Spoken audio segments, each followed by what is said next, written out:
Pociąg kończy bieg. Prosimy zachować ostrożność i nie zbliżać się do krawędzi peronu.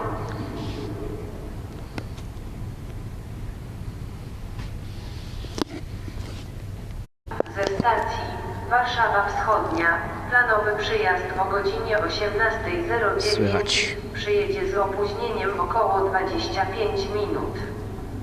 Opóźnienie może ulec zmianie.